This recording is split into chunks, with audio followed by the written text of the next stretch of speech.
Prepare to experience the strongest radio allowable by law. Secrets will be revealed. Myths dispelled. From the studio gym where excuses never apply, it's Superhuman Radio with your host, Carl Lenore.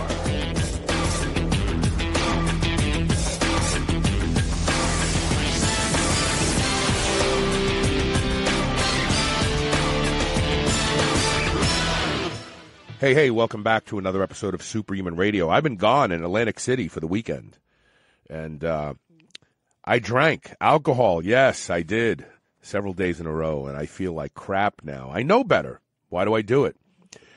Because once you have that first drink, it all becomes blurry and fun. Anyway, today is Tuesday. We have the BluePrint Power Hour that's going to start in just a moment with my co-host, Coach Rob Regish. But before that, I have to, of course, acknowledge our title sponsor, All-American Pharmaceuticals and EFX Sports.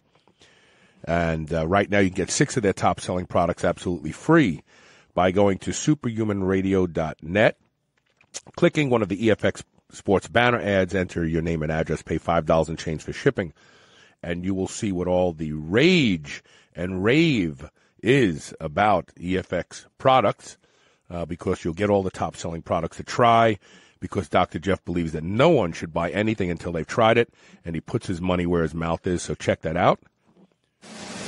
Calling all Blueprint Army. Fall in line. It's time for the Blueprint Power Hour with Coach Rob Regish on the Superhuman Radio Network.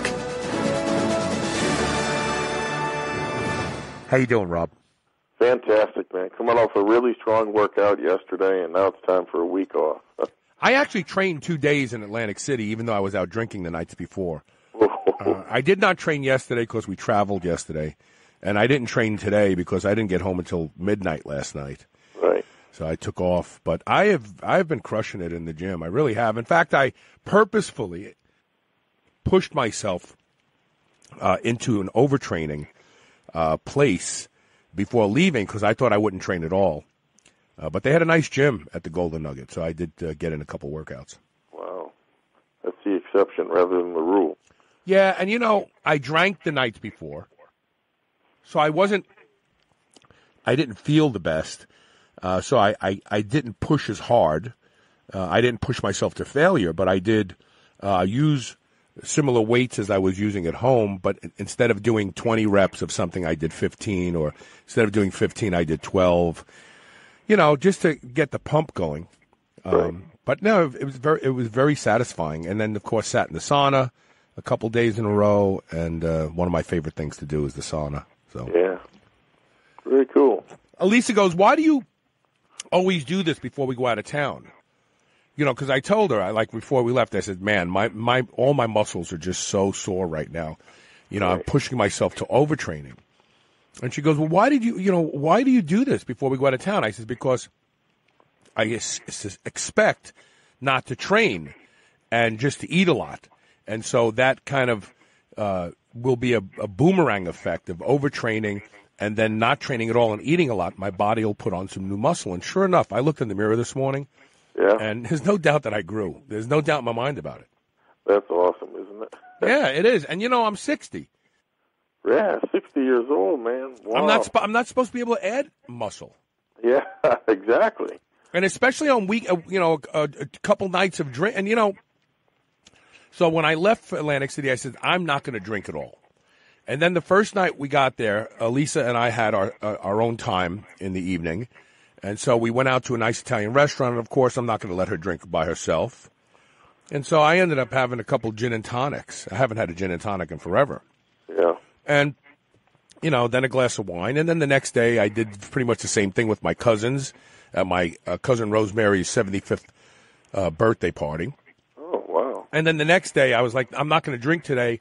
Oh, maybe I'll just have a glass of wine with lunch. So it's like, it just kind of, I don't know what it is about me and alcohol being symbolic of having fun. But it is what it is, I guess. I don't know. Yeah. Listen, at 60, for that amount of muscle, man, I hope I'm carrying that amount of muscle at 60. Well, and you and I are going to talk about something at the end of today's show that us older guys need to really pay attention to. We're going to be talking about training your neck. and some caveats, some things that you need to pay attention to, in my humble opinion. So we'll get into that. So you've got something exciting going on for over at the BluePrint Bulletin right now. Yeah, why don't you talk about that? We're in the last 5 days of this year's BluePrint Bulletin Pro special. And look, it's 74 huge issues at one-third off the usual asking price, covering 300 topics. And I'll just give you a few examples. The single most overlooked herb in sports nutrition. It is not heavily advertised. I don't see anybody talking about it. How a single word on a label can help you spot high-quality protein, and how another word tells you it's absolute junk. 400 milligrams a week of test-cypionate. I show you how it's possible in USA Legal Eagle. And also, you can discover a simple, inexpensive supermarket item that has been shown to increase muscular performance and endurance a whopping 50%. Now, if that wasn't enough, you're also going to get my hormone optimization course updated for 2018 for free. Normally, sells for $50, contains priceless info. Current subscribers, of course, will get it for free.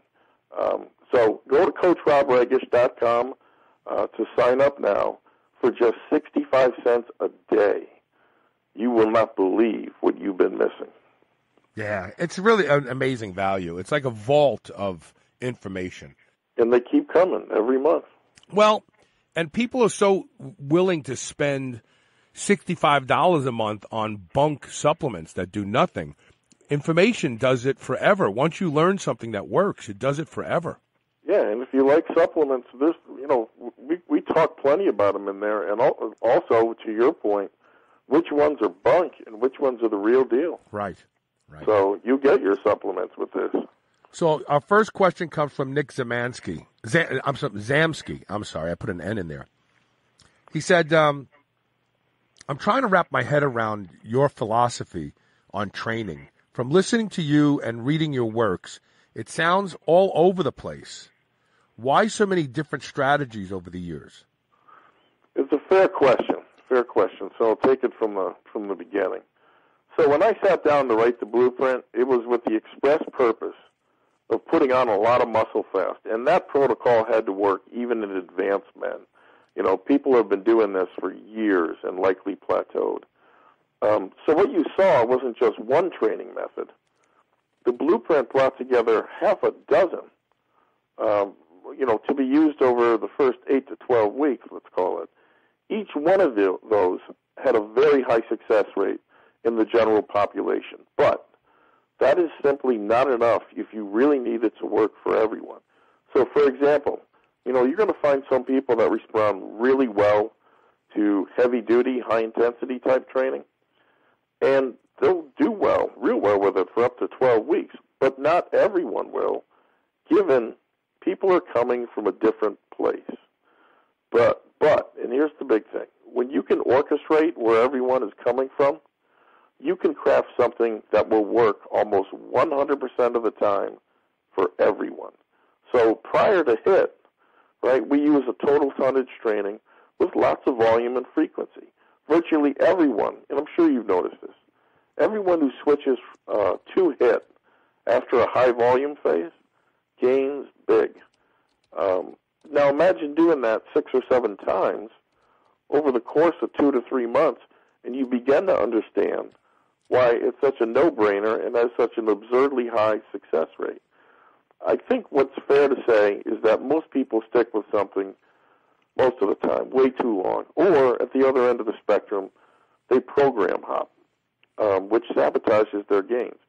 There are some hard and fast rules, though, that you can apply, and here they are. Number 1, if you just train to get stronger, a lot of other things take care of themselves. Number 2, of all the variables your body adapts to the quickest, it's reps.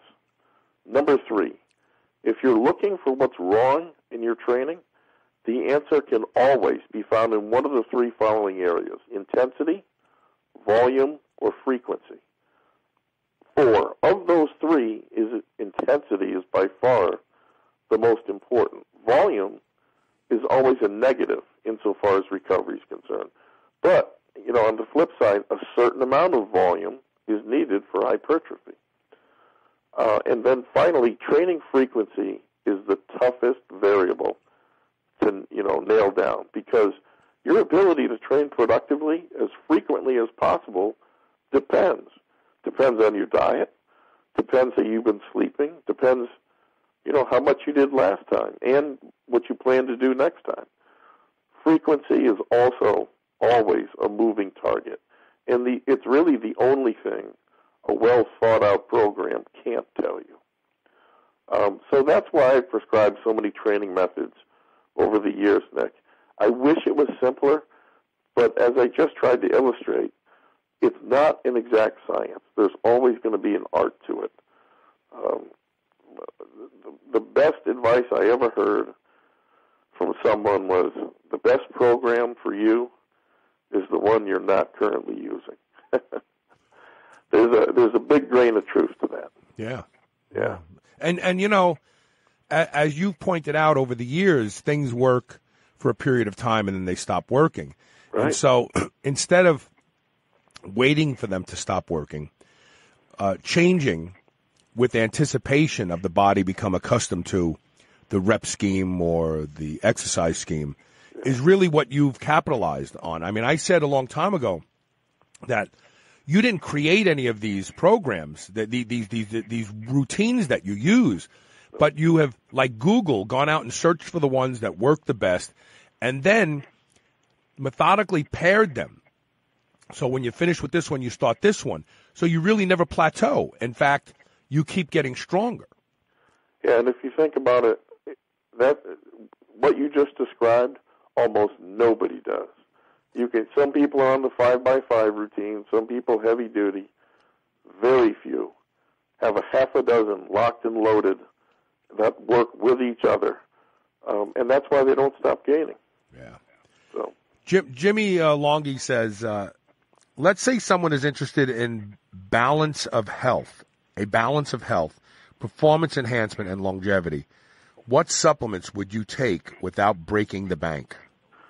It's a great question, right, because it gets back to the economic realities of this. I have a few thoughts on this and, what the best bang for your buck is going to be. So here goes. Number one, obviously, creatine monohydrate or crealkaline. There can be no doubt creatine is the best performance enhancer around and the most well-researched. It's also one of the healthiest. Some of the latest research I saw was how well it protected the brain against traumatic injuries. Either 3 to 5 grams of creatine mono or 1.5 grams of crealkaline a day will do you well. N-acetylcysteine is another one, 2 grams a day or more. NAC is the precursor to glutathione, right, which is your body's most prolific endogenous antioxidant. It's so good that the medical community uses it as a biomarker of aging. It's also great for the liver. Tremendous product. Inexpensive, too. 3, TMG, trimethylglycine, a.k.a. betaine, has shown some nice performance-enhancing benefits, and they know now that those are tied to the increased IGF-1 and lower cortisol levels that it causes. Less well-known is its ability to lower levels of homocysteine, which is usually elevated in people consuming a lot of protein, excess. The more I learn about methylation, and it started on this show, the more I'm convinced it underlies not only performance, but also health. I would try 2 to 5 grams a day and see if it doesn't improve your mood. And TMG is one of the things that can improve your mood in minutes of taking it. Vitamin D. Vitamin D is obviously a huge one. It's the only vitamin doctors test for, which should tell you something. Most North Americans are going to need to supplement in order to get levels above 50. Now, while I wait patiently for the new Primal D, I've been trying to get a lot of sunshine and 10,000 IU a day from an oral supplement. Doing so got my levels to 60 on my last round of blood work. But bear in mind, That was during the summer up here. You know, I live in Massachusetts, so I've got 6 months at least where I don't get much sun. So take that for what it's worth. Curcumin, it has so many benefits, it boggles the mind. That goes for performance-enhancing, anti-carcinogenic, and otherwise. Get 2 grams a day. If it's not already complex with bioperin or black pepper extract, take it with some fat. Curcumin, unfortunately, it has very low bioavailability, so it needs the help from either fat or piperine. So there you have it. 5 supplements that'll strike a nice balance between performance enhancement, health, and longevity. And those 5 will not break the bank. Going forward, based upon what I've seen with myself, I would recommend some sort of genetic testing to determine optimal micronutrient intake for whatever conditions you may or may not have. You know, next month's BluePrint Bulletin is going to show you where I got that done, what it showed in its entirety. I've talked a little bit about it here, but not all of it, and how it now plays a part in the supplements that I take. So, interestingly, you know, I had mine done, and because of the neurological issue that took my sister's life, that clearly is affecting my life right now, I was worried about methylation myself. I was worried about, you know, the effects of things like methylfolate, but I'm not. I don't have that mutation. So luckily, the B vitamins aren't.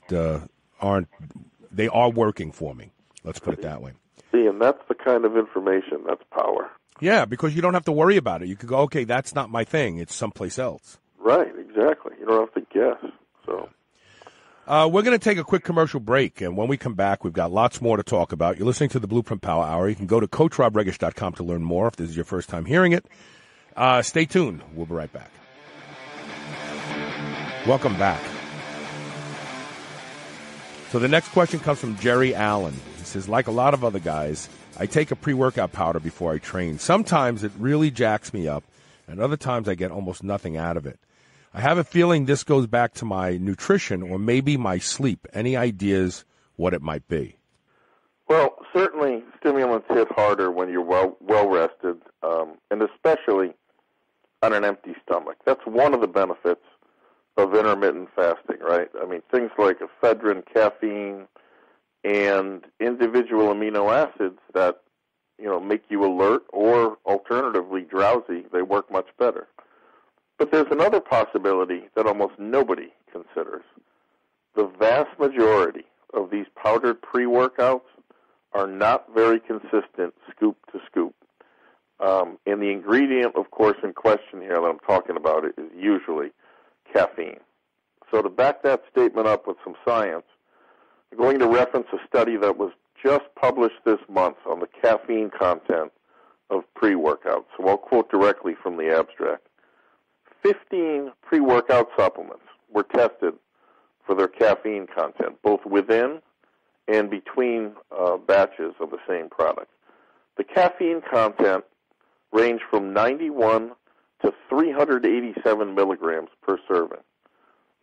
Well, interestingly enough, only 6 of the 15 had nutrition information panels that included details on the caffeine content. I thought for sure they had to list it. The percentage of caffeine present ranged from 59 to 176% of label claims, and all but one was consistent and considered within an acceptable range, 50 milligrams or so scoop to scoop. Consumers then are likely to be exposed to large and variable caffeine doses when ingesting powdered pre-workout products. So prior to seeing this, I often wondered how the caffeine, or for that matter, the other ingredients in powdered products could always be consistent scoop to scoop. You know, now I know that concern was valid. What does that mean to you? So I've got a couple of thoughts. I wouldn't touch a powdered pre-workout. I don't like them. They're high-margin products, usually stuffed with low-quality ingredients. And when it comes to caffeine, don't overdo it. Let's say 200 milligrams, and ideally, if you're using it to potentiate something else, not more than 80 to 100. You can, like I said before, steer clear of the powdered pre-workouts. Not only are they laced with too much caffeine, and I'll define that as, let's say, more than 300 milligrams. You can't count on whatever the label is telling you. Understand also that too much caffeine raises cortisol, which is going to be raised anyway, right, by heavy training. Cortisol, for those that don't know, lays down fat and chews up muscle. Not good. Next, if you must use it, try 80 to 100 milligrams caffeine with 3 grams of tyrosine or a similar amount of DL-phenylalanine and, let's say, a nootropic focus agent, something like Noopept or even a Drafenil if you've been really dragging, which is the precursor to modafinil. Modafinil is not legal in the United States without a prescription. Drafenil is.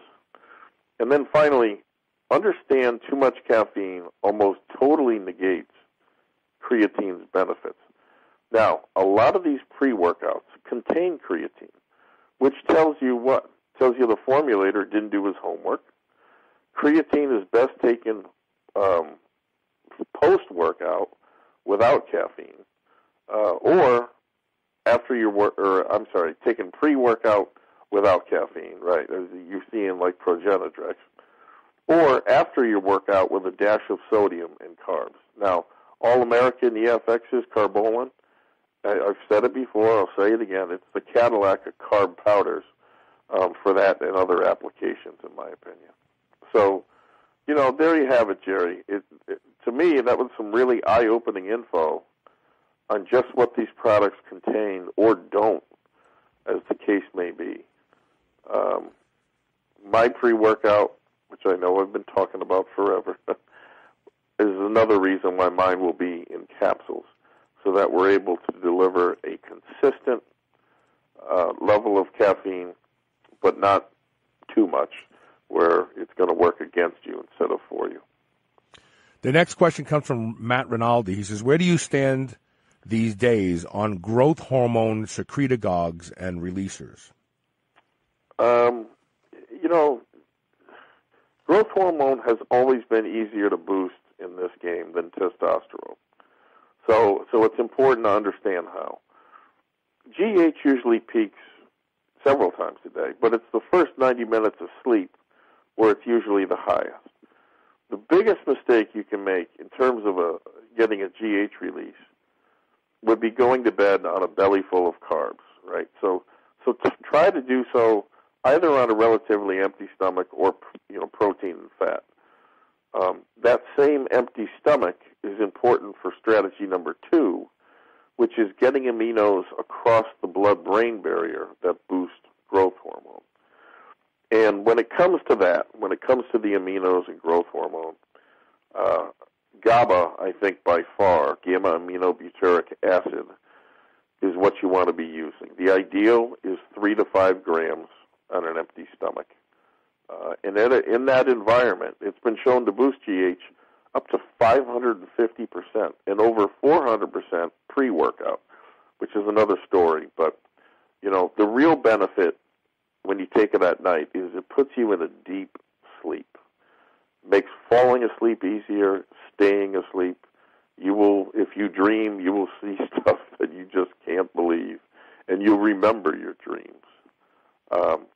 Understand, though, GABA has some side effects, none of which are bad per se, but if you're not expecting them, it panics a lot of people. First, it can make you drowsy, but many also get something akin to a niacin flush, right? You're going to feel within just minutes of taking it, you're going to feel tingling on the top of your head and your extremities. It's important to remember that only lasts a few minutes, and then it passes. So know it can happen.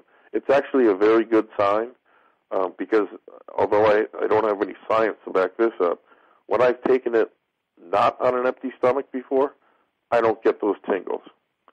I really doubt it's getting past the blood-brain barrier with all the food I took with it. Training in a certain fashion can also boost GH, but again, this is transiently, what I call lactic acid tolerance training. I also saw a recent study which showed you could boost growth hormone 1,700% simply by performing slow negatives. So think about that the next time you train. You know, since most people count too fast when they're doing those reps, the research showed 3 seconds. Since a lot of people count fast, especially when they're under load, I'd suggest you shoot for a 5 count. Most people will wind up at 3 that way. Other amino acids that boost growth hormone on an empty stomach, arginine, although it takes over 10 grams, and you better have the Charmin handy. It's bitter as hell, too. Ornithine, L-ornithine, that's tough to find in bulk. It's out there, but it's tough. But my favorite after GABA is glycine. And I really like glycine.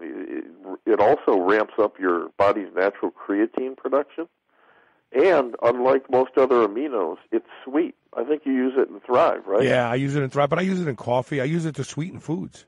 Oh, my God, it's a great, great product. Up to 10 grams for GH release works well, sometimes even more.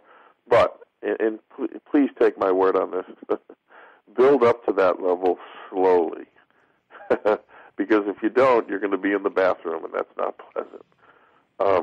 It's important to point out that any good GH releaser should usually, number one, either make you drowsy, make you hungry, and then finally, if you want to objectively measure whether it's really working, it should be boosting your IGF-1 levels, right, which is the active metabolite of GH. In next month's BluePrint Bulletin, I will be revealing my exact IGF-1 levels after 2 months of MK677 at 25 milligrams a day, taken in a 5-day on, 2-day off protocol. And let me just say this. It is some real eye-opening stuff. So subscribers, get ready for it.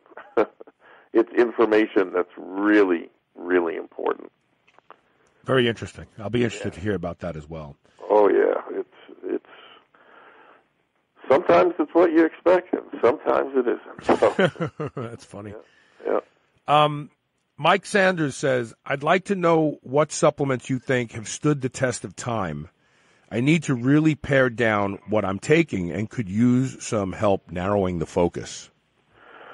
I'll try to take it chronologically, going back to the first days of sports nutrition. Personally, my reference point at the beginning was in the 1980s, but as we'll soon see here, there were a few gems even before that. First up would have to be liver tabs, right, a.k.a. desiccated liver. These were studied not by supplement companies or even the government, but the U.S. Army. And they were found to have some rather profound benefits, not the least of which is mitigating cortisol.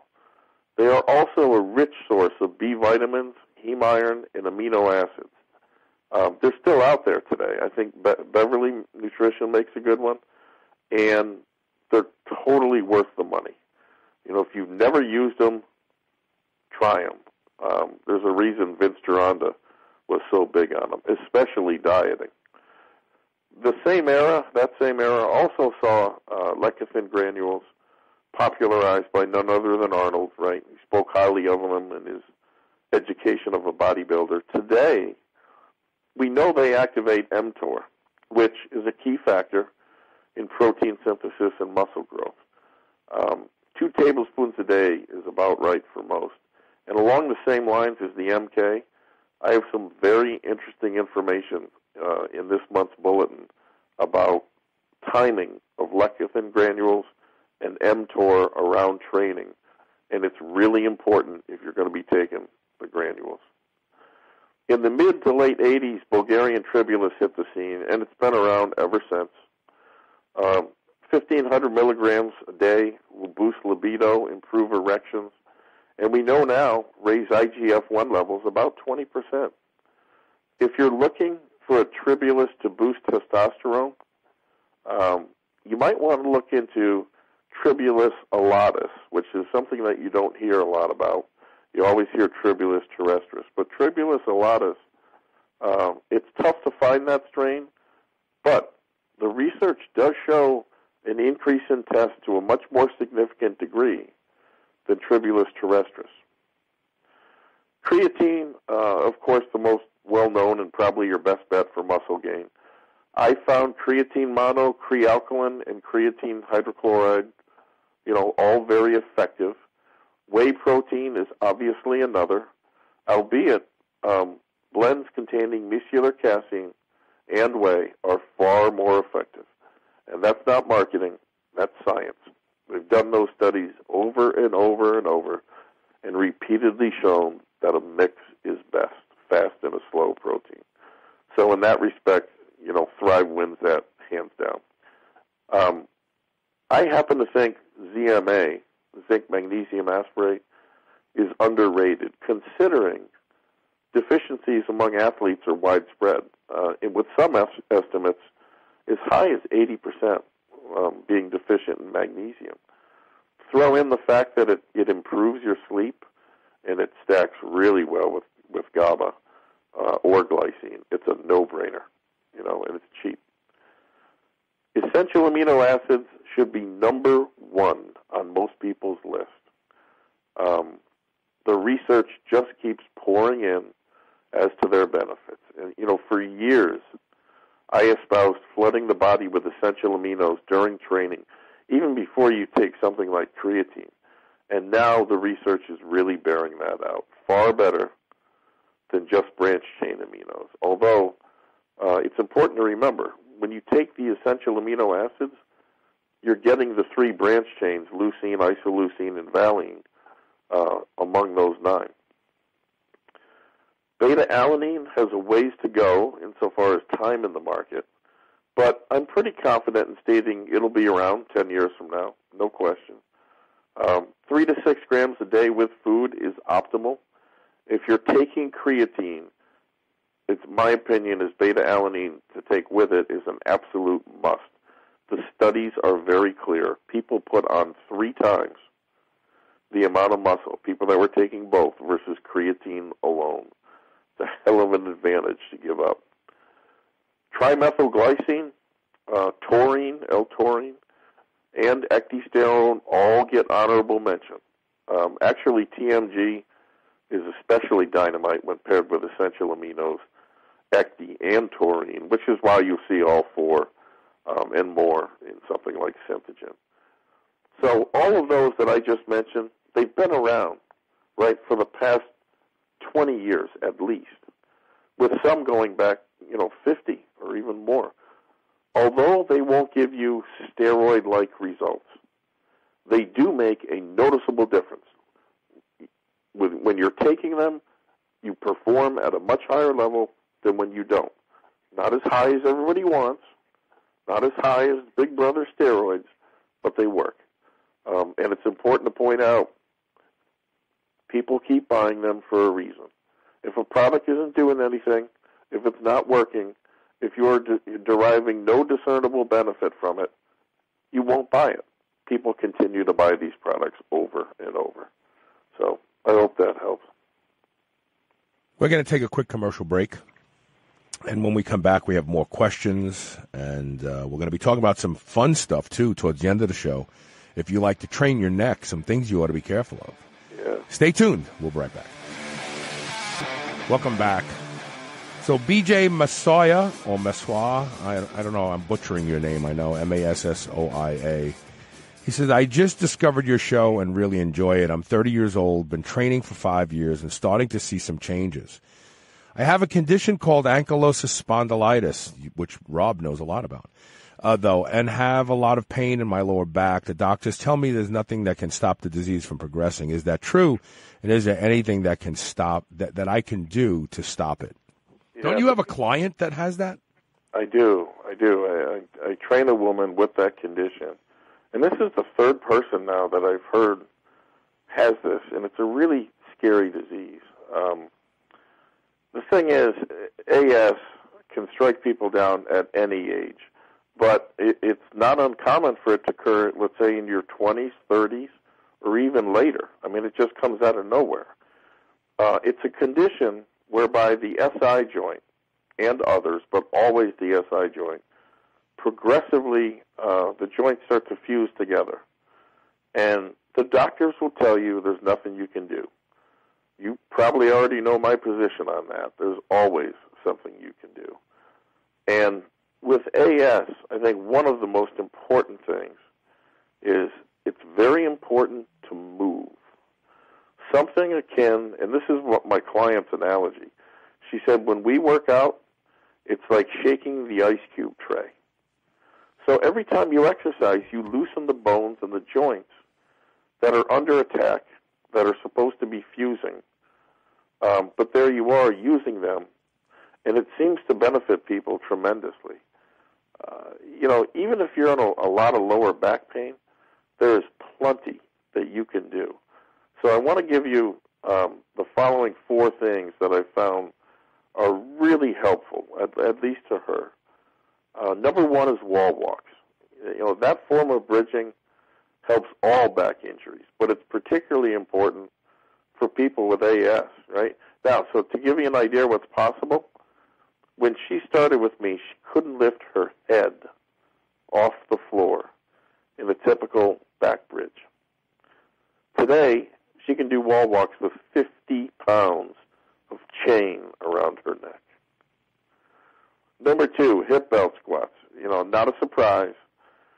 People with lower back issues can still build up some really impressive numbers. And you can work your legs into the ground, right, without your lower back being compromised.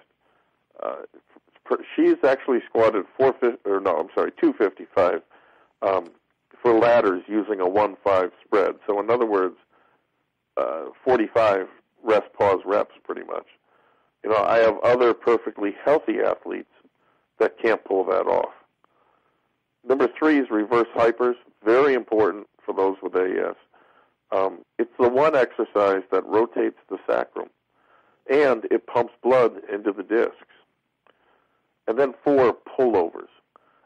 Apparently with AS, there's a risk whereby the rib cage becomes, I'll use the word compromised. I forgot the word that she used, but people literally can suffocate to death because the lungs can't expand and apparently get enough air. And she reports that pullovers help tremendously. So those 4 things are certainly all things that you can and should be doing. At the end of the day, AS is a scary condition. And by the way, I don't know if I mentioned this, but my genetic testing showed I have the gene for it. Doesn't mean I'll get it, but I have the gene for it. She has a friend whose jaw has fused shut. I mentioned it can happen in any joint, but her jaw has fused shut, and she can only eat through a straw. That same friend, her ankles have fused, and now she can no longer walk. What's interesting is that she was diagnosed about the same time my client was, and she is far worse off today. My client is convinced it's because she never exercised early, especially after being diagnosed. So, I can't say I know that to be true, but I will tell you this. Every time this woman that I train, every time she hits a PR, she lights up like a Christmas tree. And although she's considered handicapped, she's capable of doing things a lot of healthy people can only dream about. So I don't know that you can stop AS from progressing like they're talking about, but I am convinced you can delay it and dramatically improve your quality of life along the way. And that's really important because, in her words, outside the gym, people treat her with kid gloves like she's going to break. Don't lift this, don't do that, oh my God, no, sit down, let me get this. And her doctors even teach her like this, or treat her like this, rather. So I took a video of those wall walks with 50 pounds of chain, and I said, here, show this to your doctor next time you go in there. And I'm told his reaction included raised eyebrows and his mouth literally dropping open.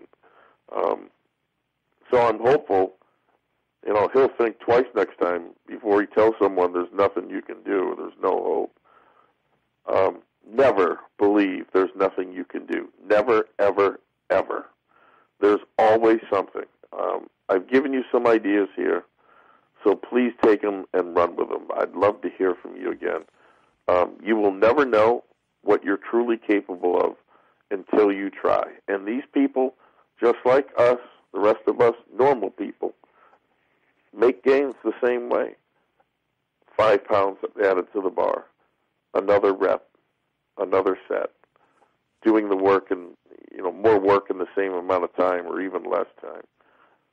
Their bodies are responding, which is a whole hell of a lot better scenario than what their doctors have left them with. Do you know anybody with it, Carl? No, I don't. I've only ever heard about it through you. I mean, I've heard of the disease before, but I've never met anybody who had it. My chiropractor also has it, but he was diagnosed when he was a teenager. Yeah. I mean, I knew a girl when I was young that had spinal bifida. That was like a progressive curving of the spine. She ended up like all hunched over, I guess, later on in life. But not ankylosing spondylitis, no. Yeah, I don't know, it's scary, to know that I got the gene for it is, I don't know what you can do, in the sense of being preventative. Well, I'm going to tell you something that I've come to the conclusion of. Every single disease of modernity has a link back to autoimmunity. Every one of them. Every single one of them. I've been reading about, I've been pulling from threads and going off on tangents, neurological disorders. So they discovered that glaucoma is an autoimmune disorder. Wow. We already know that Parkinson's disease is. There's evidence that Alzheimer's disease has a link to it. I mean, rheumatoid arthritis, osteoarthritis, every time we turn around, they go, oh, there's an autoimmune component to this disease that we've always thought was this. And it keeps unveiling that when the gut goes wrong, it starts to cause lots of systemic damage in the body. Yeah. And when you think about the fact that 76% of Americans claim to have some sort of digestive problem, it's really scary. And so when I was in Arizona, when I was in Atlantic City this weekend, I got to talk to my cousin Rosemary, who it was her 75th birthday, and she actually took care of my sister Valerie for a period of time when Valerie became pretty crippled. Wow. And she said something that I didn't realize. She said to me, Valerie didn't eat much, but for a girl who didn't eat much, she had a huge stomach. I said, really? What do you mean? She goes, her stomach looked like she was pregnant. That's a distended gut. And this, and some of the information that we've been talking about on the show lately, as it relates to the small intestine, how the small intestine becomes seeded with gram-negative and gram-positive bacteria, microbes, fungi, and people are belching and they eat carbs and they get bloated. They eat this food. They're sensitive to this food. And it's because they're feeding these rogue actors that are living in their small intestine. And these rogue actors then literally poop toxins that get picked up into the bloodstream. And those toxins go out and destroy stuff inside your body. And so I have I'm willing to say, and maybe someone who's listening to this podcast, and I've been dead for 30 years already, that they're going to discover that ankylosing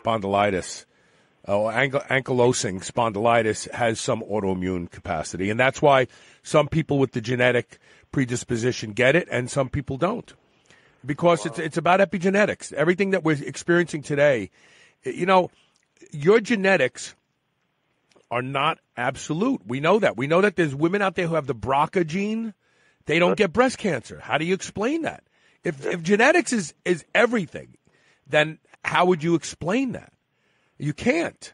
Right. So when you have the genetics for something, it only matters when you come into contact or do the things, you come in contact in the environment or do the things that trigger it. Because the genetics don't guarantee the development. And the same is true of, I'm going to say this, and people are going to go, oh, great. But even if you don't have the genetics for something, that doesn't mean that you can't mutate and develop through autoimmunity that disease. It makes a lot of sense because, I spoke before about how I have, the gene for various cancers. When I researched my family history, yes, there were people with cancer, but they worked really hard to get it. Yeah, exactly. They smoked 2 packs a day. Yes. They drank every day. They were exposed to various cancer. They worked in factories with cancer-causing chemicals. So, yeah, I'm completely on board with that. You might have the gene, but what you do and how you live your life, we can bring that gene up to the forefront, and boom, next thing you know, you're sick with cancer. Yeah, whether or not you're going to activate that gene is a different story.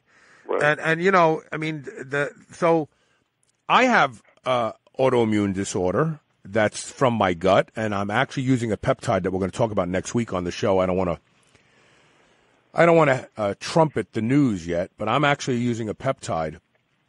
So I have been unable to eat bread for the past few years. If I eat even a small amount of bread, I become so uncomfortably bloated so quickly.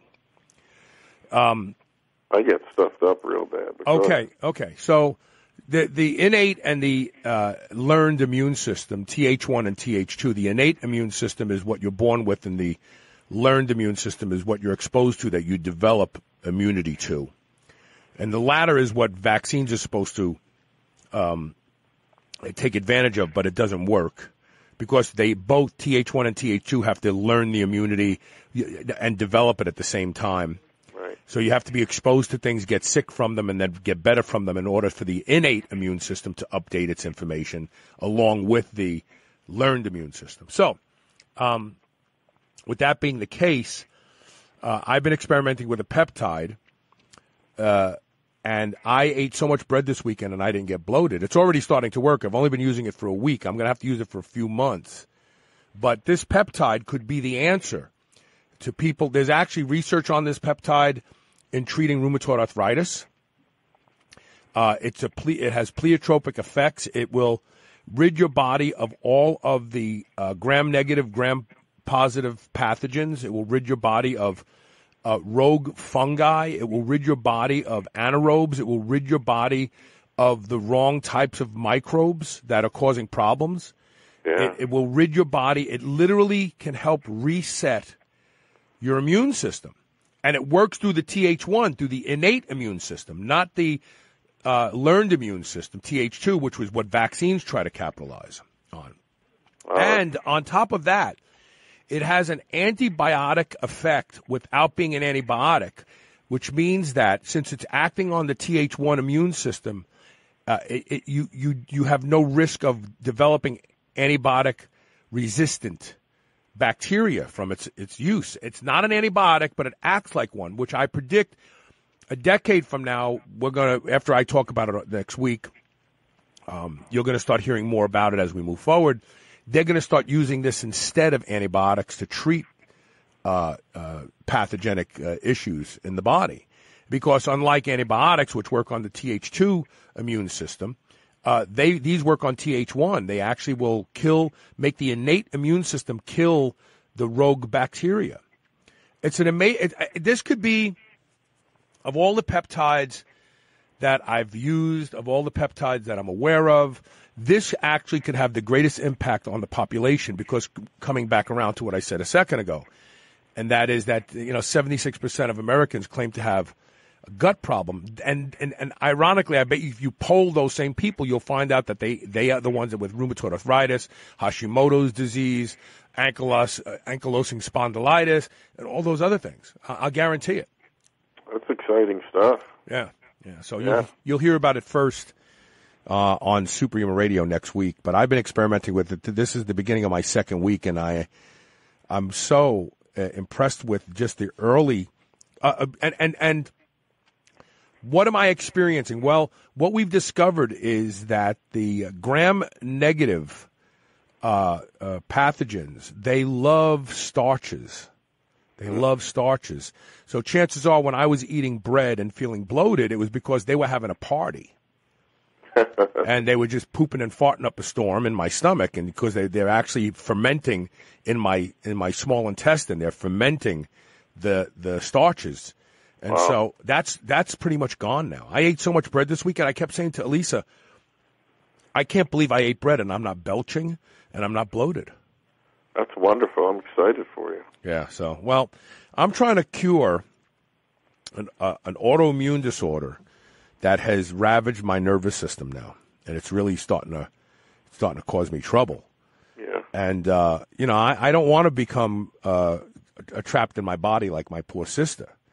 And my poor sister would still be alive today had she not been misdiagnosed with Parkinson's disease and been treated for Parkinson's disease, which actually destroyed her brain. It's so sad. It's so sad now. I look back at, I didn't have the information I have today when my sister was alive. Otherwise, we would have tried something like this. Right. But she was misdiagnosed with Parkinson's disease early on. And once you get misdiagnosed, every single doctor treats you the same. Well, you have Parkinson's disease, so we'll try this drug because this is what they put her on Cinemet and Cinemet, which is carbidopa and levodopa, and that she had to keep increasing the dose every few months until it stopped working entirely. Well, why? Because she didn't have Parkinson's disease. And then they did a deep brain implant on her with the little electric box that she had to have sewn underneath her above her rib cage. Jeez. And they literally the medical orthodoxy shortened my sister's life. And she may have ended up being incapacitated. But by treating her for Parkinson's disease when she didn't have Parkinson's disease, she couldn't swallow anymore. She couldn't talk anymore. They just burnt her little brain out. That's awful. I know. And, that's why, if I go to a doctor and he says, oh, well, you've got MS or you got, I'm like, you know what, just get away from me. Yeah. Just stay away from me. Yeah. You don't have the answers and you don't have the cures, so just stay away from me. And the sad thing is they probably think you're the one in denial. Oh, yeah. But meanwhile, my sister was already crippled at 60. Oh, man. Right? And she died at 64. I'm faring pretty well right now. I have my challenges, but I can and the other thing that is amazing to me is if I change the way I eat, my symptoms get worse. If I change the way I eat again, my symptoms get better. The fact that I can actually oscillate the symptoms through diet tells me that I can get better. But I'm still feeling my way around. I'm still feeling where the edges of the box are. Like, okay, I can't go too far that way. I can go this way. And now I'm on, now with this peptide, I am now on a quest over the next year or two to completely reverse all of my symptoms. Very cool. Once I get my stomach straightened out, I predict a lot of this will go away. And all of these symptoms I have, I can track back to when my stomach started becoming a problem for me. Huh. All of them. All right, we're going to take a quick commercial break. When we come back, we have the BluePrint tip of the day, and then after that, we have a little special segment that we're going to do after the BluePrint tip of the day. Stay tuned. Welcome back to the BluePrint Power Hour. So, Coach, what is the BluePrint tip of the day? Tip of the day has to do with static holds and the best movements to use them on. So we had a question earlier about all those different training methods that I recommend and use. I thought it was high time to visit or revisit static holds, since I've only really mentioned them in passing, right, when I answered listener questions. So as you're about to find out, they're among the best of the best methods to use especially for stubborn muscle groups. Now, they go by various names. I've seen them called X-reps, isometric holds, etc., but fundamentally they're the same. You hold a weight motionless, right, in the range of motion, usually the strongest part of the range of motion, for a particular exercise. The big advantage they convey is that you can use enormous weights, far greater than what you can lift concentrically, raise the weight. So in the spirit of upping your gains, these are the preferred exercises that I usually pair static holds with. First one, and probably the biggest one, top range rack pulls. And here you're going to load a very heavy weight onto a barbell that's set up in a power rack at about groin height. What you want to do is be able to dip your legs a little bit and break your knees to get your legs into the movement, and then pull the weight off the pins just an inch or so. Now, stand up with it and hold that motionless. Really feel it pulling down on your traps for around 5 to 10 seconds. You can feel your traps. They feel like they're tearing. But 2 of those such holds with at least 10 minutes of rest between each one. The last person I recommended these to in my gym stopped me about a month later, and he said, "Hey, I just want to thank you. I got a 50-pound carryover on his full-range deadlift." Now, not everybody's going to be so lucky, but I'll guarantee you after you try it, you will be hooked on what it can do for you. Next movement is static chin-ups, where you're going to use a dip or other belt. You want to hang a very heavy dumbbell from your waist. You jump up to a point with your chin above the bar and just hold yourself there for as long as you can, at least a good 5 count.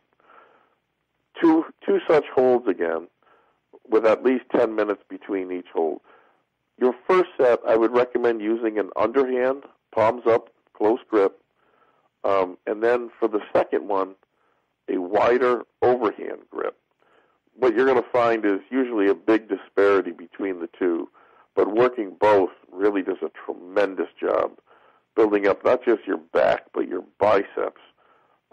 If you can build those up to holding 100 pounds, watch what it does for your full-range chin-ups and your lats, your biceps, and your abs.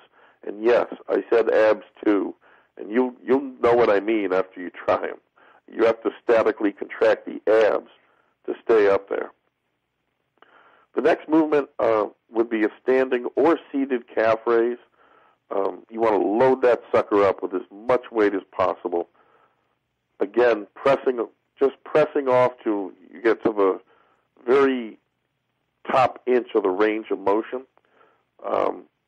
2 such holds of at least 5 seconds. Again, 10 minutes in between. Calves are the epitome of stubborn muscles. At least they are in me. And in my opinion, they need an extreme stress in most cases to make them grow.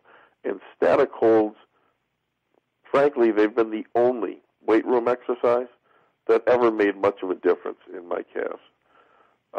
And then finally, you've got dips with a static hold.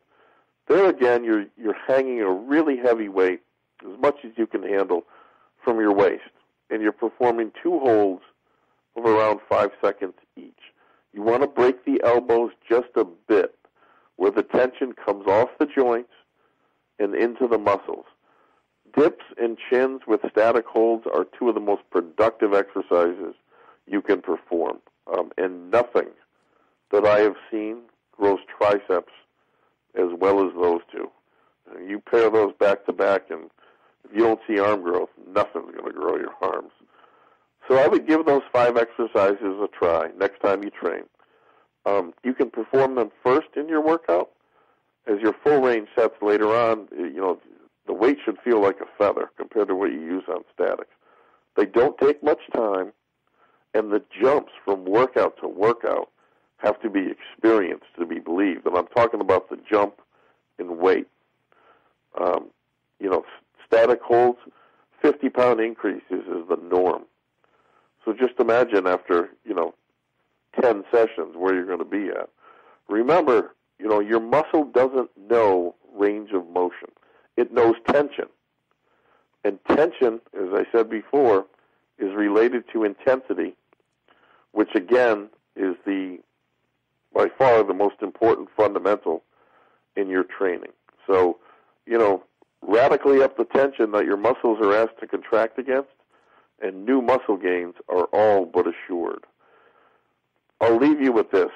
For more information on the science of static holds, Pete Sisko's book, Static Contraction Training, and his various articles on his website, precisiontraining.com, is an excellent resource. He advocates it as a standalone training method. I don't know that I would go that far. Yes, I've tried it. My muscles were not as full. I was making big increases, but when you use it exclusively as your one training method, I think that's like using one golf club instead of a full set. So, but in many cases, for a lot of you, especially people with stubborn muscle groups, it's going to be just what the doctor ordered. Now, let's talk about neck training. Yeah, so many of you may remember when Rob came on the show and talked about his right arm and right leg going numb one day at the gym. Right. Well, I experienced exactly the same thing as him last week at the gym, and it was clearly orthostatic hypotension. I had been sitting in the sauna the first time it happened for about 30 minutes, and when I stood up, I could feel this numbing like wash over my right leg and my foot, and then slowly my hand and my arm. I got out of the sauna, I sat down, and probably in real time, less than a minute, it kind of resolved and went back to normal. Right. It happened once again. I'm trying to think what I was doing. I had just done a very, very heavy movement, and then I stood up. Oh, I was doing heavy pulley pull downs. Yep. I was doing them underhanded, so I was just like 2 plates away from the entire stack. I think I was at 240 or 260 pounds, and I had really repped out. It was my last set, and I went to failure, and it pulled me. The weight pulled me out of the seat, so I stood right up. And when I stood up, all of a sudden I felt this sensation where my leg was getting numb again, and then it kind of went away. And I've been analyzing, what have I been doing differently all of a sudden that would precipitate something like this? And so I had a conversation with Rob today. Rob is a huge fan of neck training. I have become a huge fan of neck training. In fact, Rick Pack was in Louisville recently, and I had him train his neck as well. And I said to Rob, when did you train neck the last time this happened to you? He said, I think it was the day before. So what I've been doing is I've been doing very heavy neck extensions for a very long time. And the neck machine I use goes up to 220, and I generally do between 170 and 200 for at least 20 reps. But now I've started supersetting that with right and left flexor, but just at 80 pounds. And it dawned on me, this could be an impingement of the carotid artery. The neck muscles are getting bigger. They're pressing against the artery. Even a small amount of blood flow restriction to the brain will cause you to have wooziness. We know this. Rob pointed out during our conversation earlier, a triangle chokehold puts a guy to sleep. They basically pull your shoulders up, and your shoulders basically pinch off your carotid arteries, and they squeeze them together with their legs, and you pass out immediately because no blood, no oxygen to the brain, puts you to sleep. So I wanted to go on the record as telling you guys out there who are older especially, could there be a little plaque in there? I don't know. Now I'm going to go get scanned. I'm going to have a carotid artery ultrasound done on both sides to look at this. Yeah, but I mean, I want to just go on the record of telling you guys out there, especially if you're older, that go slow with your neck training. And if you start to notice any tingling, wooziness, when you turn your head to the right, your ear rings, things like that, be aware that you could be putting some pressure on the carotid artery that could be gently restricting blood flow to the brain. And we would be remiss if we didn't say this for those of you out there, because I'd hate to hear something happen to somebody and it was because of their neck training. So. Yeah, and you know what? When it does happen, it's scary. Yeah. I thought, is this a stroke? That's what I thought. That's exactly what I thought. Yep.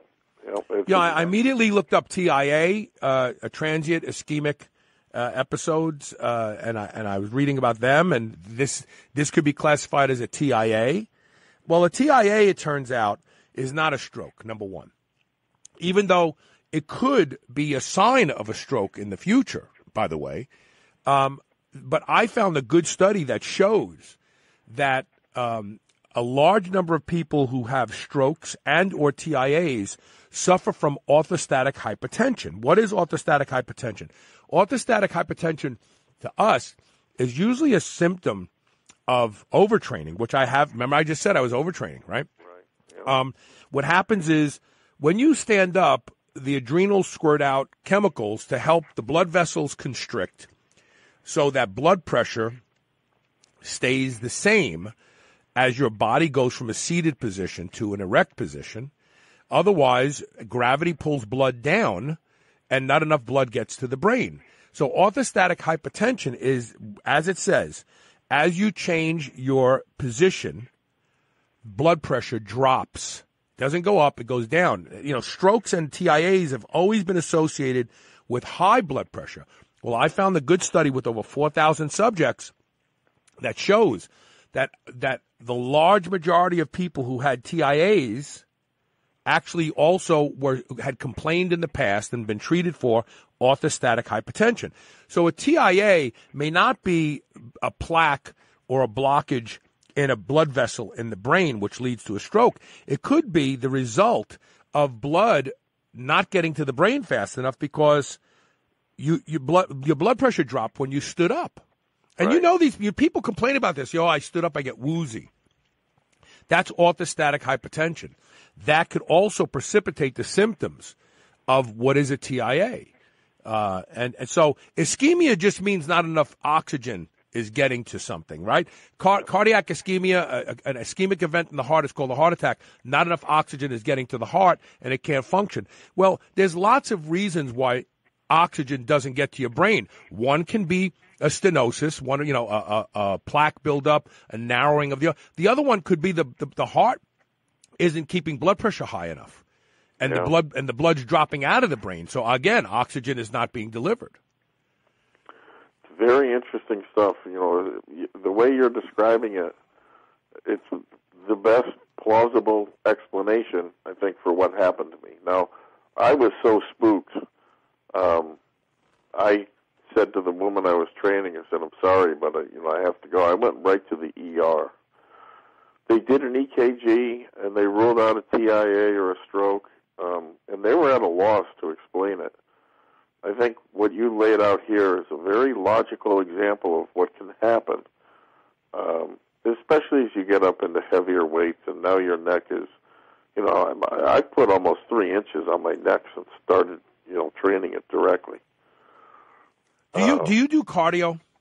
Oh, yes, every day. Okay. Almost every day. And cardio is an important factor in reversing orthostatic hypotension, believe it or not.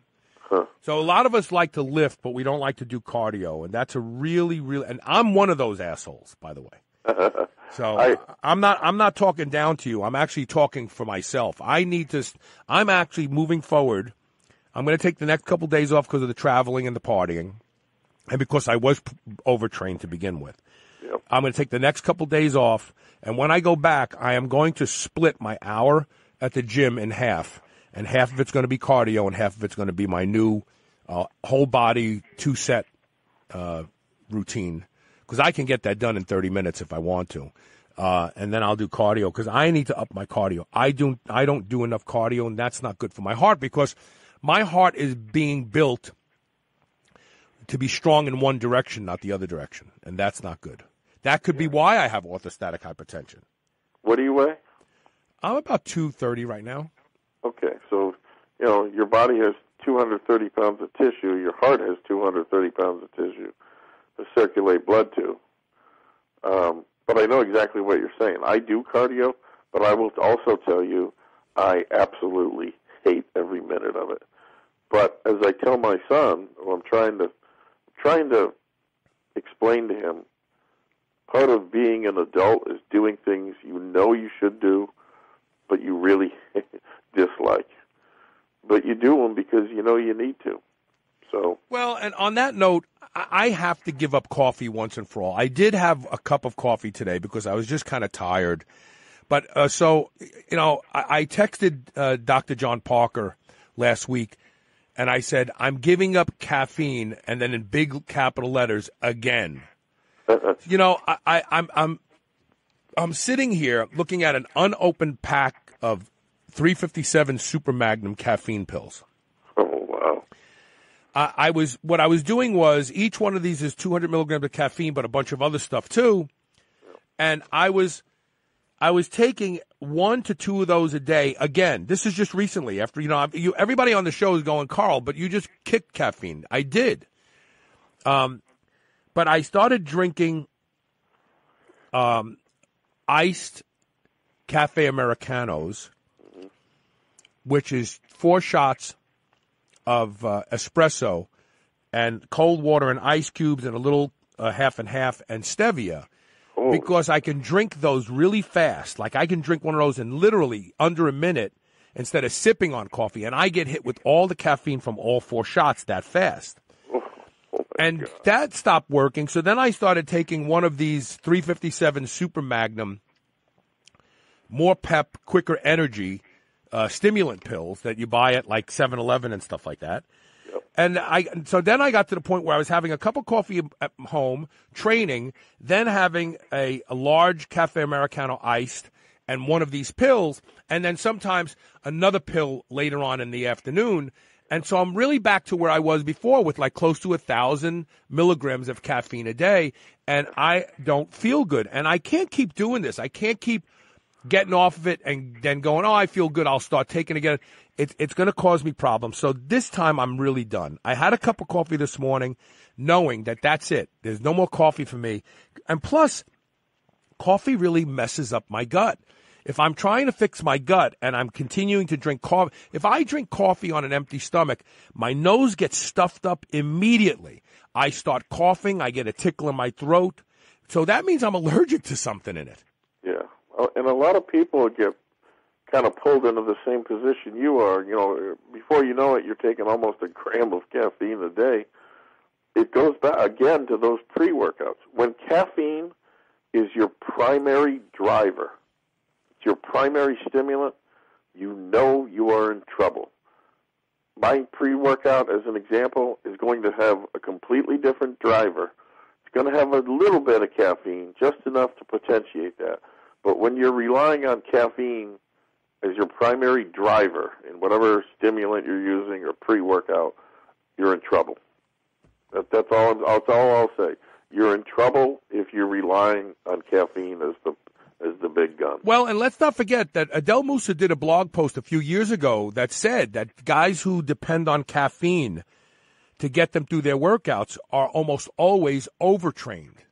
Yes. Because that's why you need the caffeine, because you're overtrained, because you really need to just take the frig off. But no, you're going to pound down, 300 milligrams of caffeine anhydrous and go in there and crush it. Yep. But what you're really doing is just perpetuating overtraining, and then all sorts of problems happen when you're overtrained. Injuries, regression, inability to lose body fat. Don't misunderstand that when the body feels that kind of stress, it gets panicked. It just holds on to body fat. Yep. So, no, I this is it for me. This is going to be, and it won't take me long. I kick caffeine pretty quickly. In a couple of weeks, I'll be actually feeling better. And you know what the funny thing is? What? The last time I kicked caffeine, I was going to the gym, and I actually felt stronger, and I was able to train longer. I remember you saying that. Yeah, and then here I am again, I'm going to kick caffeine again. Yeah. And it's not doing anything good for my gut, and it's not doing anything good for my heart, and it's not doing anything good for anything. Unfortunately, it's everywhere. Even if you step outside of sports nutrition, how many people use coffee to wake up? Yeah. A lot. Everybody in America. 76% of America. Oh, wait. 76% of Americans have gut problems. What if there's a link? Anyway. All right, well, look, that's it for today. Go check out CoachRobRegish.com. All right, Rob.